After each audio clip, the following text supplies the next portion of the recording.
Hi, this is Jan. This is just going to be a little quick video because I just came up with this idea and it worked. Okay, so voila. Anyway, this is a Hero Arts fancy die, and why don't they have the name on there? But anyway, it's like a little jungle cut out. Cut it out. Actually cut two. Here they are. Obviously, I already used this one because when I did it, I thought, oh, I got to show you guys. Okay, so after I cut it out, I took the back side and went all over it. And when you do these little tiny leaves, you need to go in this direction so you don't tear the leaves off.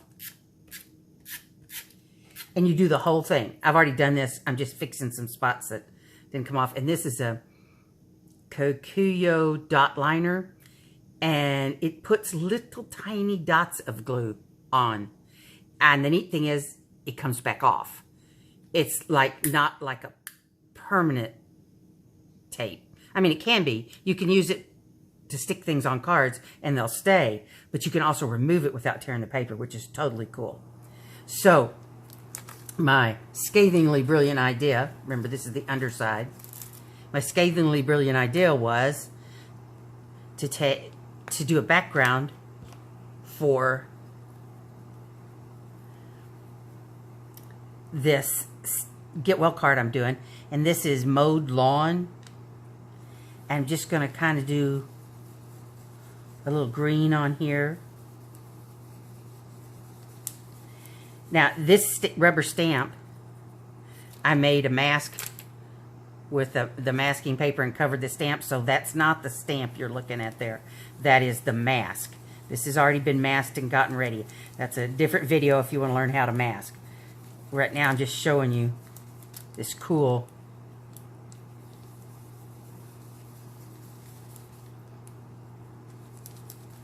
idea that worked really good.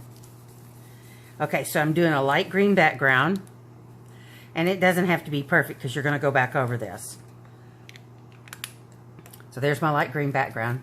Then I take this that has had the tape already on it.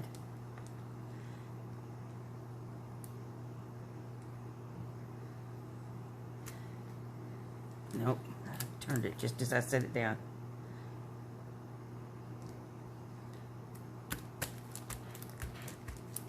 Stick it down. Then this is pine needles. It's kind of a darker, bluer green. And yes, I'm using the same brush.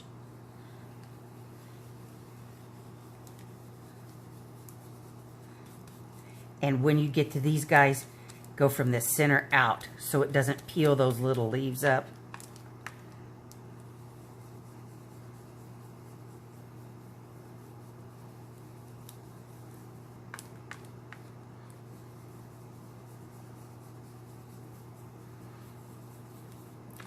What you're looking for is a contrast in the colors.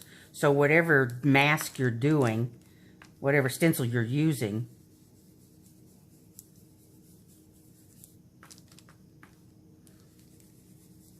you just want to make sure the two colors you use are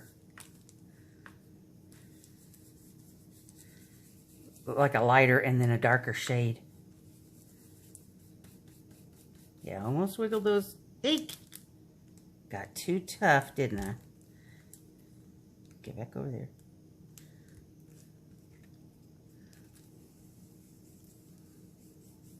I just get so excited. I just gotta go fast. Don't know why. I'm the impulse aisle person that go, change your mind, squirrel, all over the place.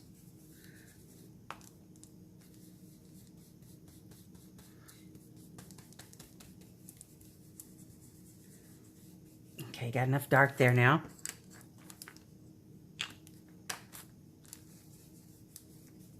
Don't know what that flaw is. I wonder what I had on my finger that I got on there.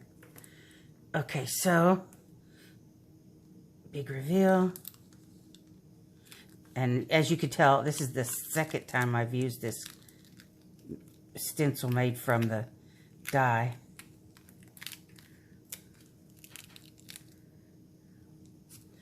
Okay, so that green had a little bit of extra blue in it. I did wipe the rag down this time because I'm going to go back to the lighter shade.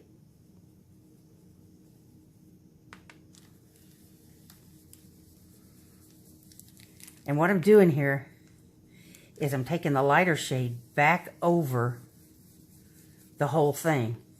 And the reason is sometimes these colors have different values in them.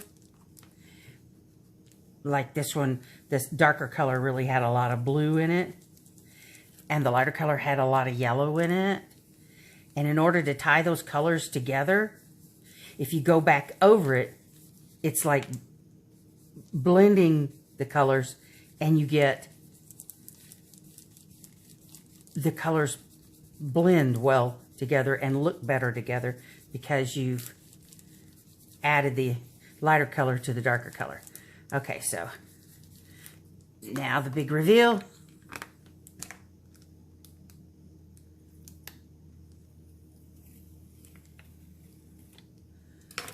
How cool is that?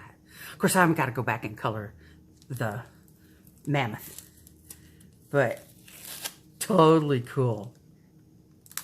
And here's the one I did for the front. And I will go back over.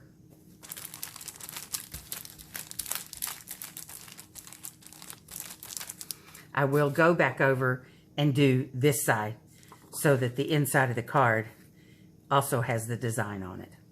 But I had to show you because I thought it was totally cool.